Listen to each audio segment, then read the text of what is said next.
महाराज जी, जैसे यहाँ पे हमें कुछ बनना है, ये ऐसा सोच रखना क्या गलत बात है? मतलब कि कुछ क्या बनना है? जैसे जीवन में नॉर्मल जैसे घर गृहस्थी के हिसाब कुछ क्यों बनना चाहो? सब कुछ क्यों नहीं बनो? कुछ ही क्यों बनो? छोटी कामना क्यों करो? अरे मांगना ही तो ऐसी चेक रखो जिसमें दोबारा चेक न रखनी पड़े, दोबारा मांगनी न पड़े। तो इसके लिए ये है कि प्रभु आपको जैसा मन हो ऐसा इधर चलाना, लेकिन मेरी मांग है कि आपका मैं हो जाऊं, आपके सिवा मेरा कोई नहीं, आप मेरे प्रिय बने, आप मेरे प्राण प्यारे बने, ये बात है। और यहां जैसा करवाना है तैसा आप करते रहना, पद देना, प्रतिष्ठा देना, जो करना हो, इस पर कोई महत्व नहीं है। इसके लिए हम पूरा प्रयत्न ना करें, समझ रहे ना? प्रयत्न है प्रभु की तरफ, और वो हमको पहुंचा देंगे जहां जो करना है। निश्चित समझो, निश्चित समझो।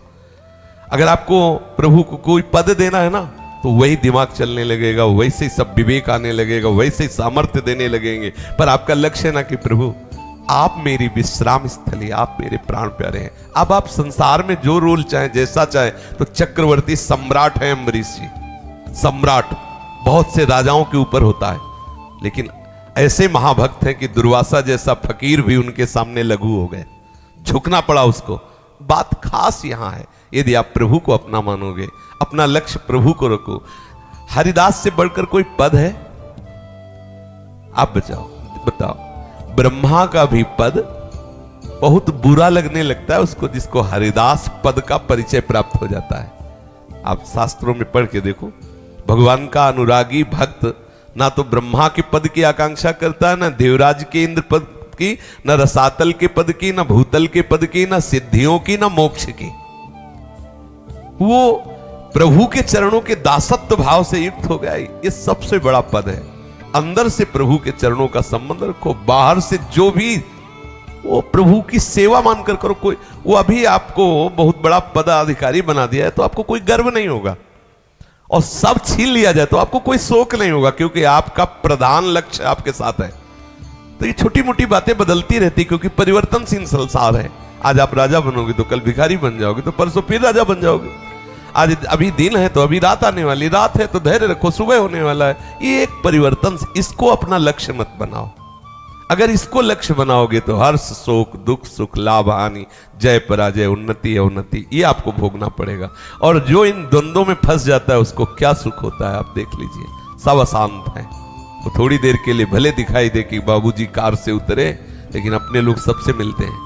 मान लो जिसे मिल तो सबके सामने तो आप दिखाई देंगे बहुत सुखी, लेकिन अंदर से इतना रजिस्टर दुख का भरा है।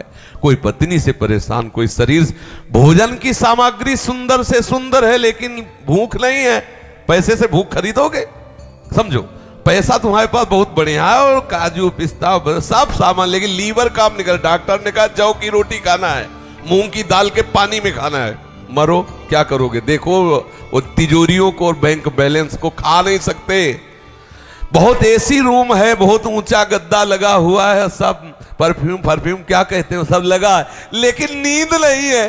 गोली पे गोली का डोज बढ़ाते चले जाए, नींद नहीं। क्या करोगे? वो सैया तुम्हें सुख दे पाएगी? बहुत सुंदर सब सामग्री है, लेकिन हर इंद्रिय आपको धोखा दे रही।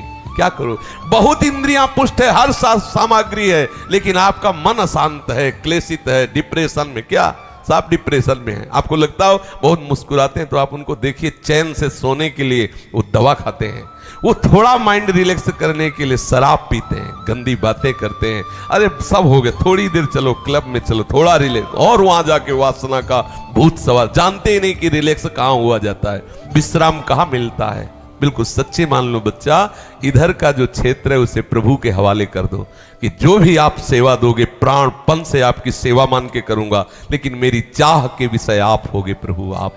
तो जब प्रभु के प्रति अपना लक्ष्य होता है ना, तो सच्ची मानिए समस्त वैभव उसके चरण चूमते हैं, क्योंकि लक्ष्मी जिनकी दासी है उन प्रभु को आपने अपना स्वामी मान लिया है। अब सब सिद्धियां, सब अनुकूल ग्रह हो जाएंगे आपके। और जब आप प्रभु के बोले शनि इनके खिलाफ है, शुक्र इनके खिलाफ है, क्यों खिलाफ? क्योंकि आप प्रभु के खिलाफ हो, इसलिए वो खिलाफ है। वो प्रभु के पार्षद हैं, और प्रभु के अनुकूल हो जाओ, चाहे जिस जगह बैठे हो वो आपका मंगल ही करेंगे, या मंगल कर ही नहीं सकते। चाहे जिस ग्रह पे बैठे हो, वो आपको ज्योतिषाचार्य बता रहा हो कि 7.5 लगाए हो, हर काम आपका मंगल में बनेगा। क्योंकि वो शनि भगवान का सेवक है और आप भगवान के अनुकूल हो गए, तो वो वहां से जितना भी कुछ भेजेगा वो सब बीच में कृपा के फिल्टर करके आपके पास मंगल भेजेगी। भक्त के आसपास भगवत कृपा का घेरा होता है, तो बाहर से जो भी प्रकोप आता है उसके पूर्व कर्मानुसार वो कृपा का घेरा उसे फिल्टर करके अनुकूल करके भेज देता है, क्योंकि मंगल भवन का वो दास, अब कोई उसका मंगल नहीं कर सकता। हमारी चाह प्रभु से मिलन की हो, और प्रभु यदि आप राजी हैं कि ये नौकरी करो, ये व्यापार करो, तो आपकी मान कर करूंगा, आपकी। अब आप देखिए श्री सदन कसाई जी क्या बेचते हैं? फूल माला? नहीं नहीं, मांस बेचते हैं। और जानते हो शास्त्र में उनको महान भक्त और उनका वर्णन हुआ, उनके जीवनी का वर्णन हुआ। क्यों वर्णन हुआ? वो चंदन पूजा, अगरबत्ती, फूल माला 1 किलो चाहिए कि 2 किलो चाहिए मांस, लेकिन किसके बन के? प्रभु के बन के। अपनी कुल परंपरा का व्यापार कर रहे हैं, लक्ष्य उनका प्रभु है, तो बड़े बड़े ज्ञानियों को भी उपदेश देने के सामर्थ्य उनमें। हमें इन चरित्रों को सुनकर समझना चाहिए। उनका लक्ष्य नहीं है संसार, लक्ष्य उनका परमात्मा है। अब सेवा है संसार की, हमारा क्या है? हमारा लक्ष्य है संसार। अगर हम ठाकुर सेवा भी करते हैं तो लक्ष्य है संसार। हे भगवान हमारी नौकरी लग जाए, हे भगवान हमें ये, हे भगवान ये, तो लक्ष्य है ना संसार। गलत, गलत बात। लक्ष्य हो प्रभु और सेवा का विषय हो संसार। मन वचन कर्म से सबको सुख पहुंचाने की चाह, और उसका फल मेरे स्वामी प्रसन्न हो। हमारा व्यापार, नौकरी, जो भी कार्य, जो भी कार्य, मतलब जो भी कार्य में जो भी है वो सब ठाकुर का है, पूरी सृष्टि ठाकुर की है। तो मुझे जो नौकरी मिले, सेना की नौकरी मिले, व्यापार मिले, कुछ भी जो भी प्रभु के द्वारा निर्धारित किया गया, मैं सांगो पांग ईमानदारी से वो करूंगा, और उसका फल चाहूंगा कि मेरे स्वामी प्रसन्न, मंगल में जीवन है। प्रभु के जो भरोसे है उसका जीवन दुख में नहीं हो सकता। पर होता क्या है, आज हम अगर प्रभु की भी सेवा करते हैं तो लक्ष्य हमारा संसार होता है। सुखमय जीवन व्यतीत करने के लिए सुख की आशा छोड़नी होती है। समझ रहे हो ना? ये सूत्र सबके समझ में नहीं आएगा। सुखमय जीवन व्यतीत करने के लिए सुख की आशा छोड़नी होती है, और आशा प्रभु की करनी होती है। हो गया सुखमय जीवन। यहां सुखमय जीवन व्यतीत करने के लिए सुख की आशा से विषय लक्ष्य हो गया, तो आशा ही परमम दुखम, अल्यो खत्म। सुख के कहीं किंचन मात्र खोजने पर भी नहीं मिल रहा, दुख ही दुख, दुख ही दुख।